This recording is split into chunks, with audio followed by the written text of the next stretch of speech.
大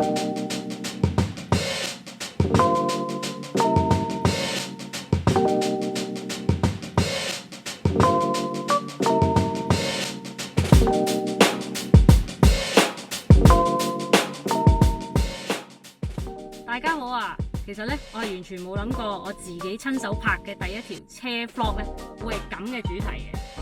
不如我解釋下發生咩事先。話說咧，前幾日我喺度揸車啦，咁我買完杯咖啡，咁咪擺喺我部車個杯架度咯。點知咧，嗰日我行到尖山隧道往大圍方向個入口，咁佢嗰個位有個斜路嘅彎路啦。其實嗰個彎咧唔係好快嘅啫，但係就好急嘅。我諗我行嗰陣係30零度啦，轉嗰個彎，點知成杯咖啡咧就飛咗出嚟，我係一啖都冇飲過嘅。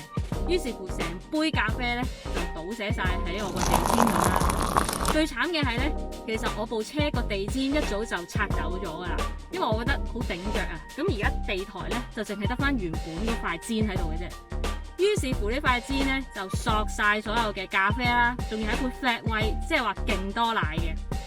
咁我真係咧，我唔知講咩好啦。冷靜啲。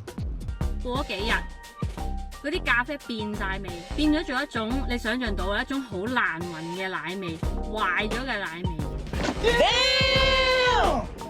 咁喺冇揸嗰段期間咧，我就試下用一啲坊間用嚟抹一啲絲絨凳嘅清潔泡沫啦。咁我就噴到成張地氈都係。咁佢個說明書咧就話等佢索一陣，跟住再用佢上面嘅刷咁去捽，咁睇下有冇用啦。跟住我係打開咗我上面嗰個天窗，咁等佢，因為呢幾日比較曬啦，我就嘗試用一啲太陽去殺菌咁樣咯。咁但係我再上車咧，我發覺都仲係有陣霉酸臭味，所以我就用終極最強嘅方法，就係用白醋加水啦。個份量咧，我上網睇就係4:1，即係4份水1份白醋。咁我就加咗落去一啲噴樽度，咁我就咁噴喺表面，跟住一樣係打開窗，等佢照曬住咁樣殺菌啦。我發覺呢個方法咧，暫時係最 work 嘅。如果中意睇汽車 DIY 嘅內容，記得 subscribe 我呢條 channel， 跟住就留言話俾我聽有啲咩 topic 想睇啦。咁我嘗試同大家分享下啦，下集見啦！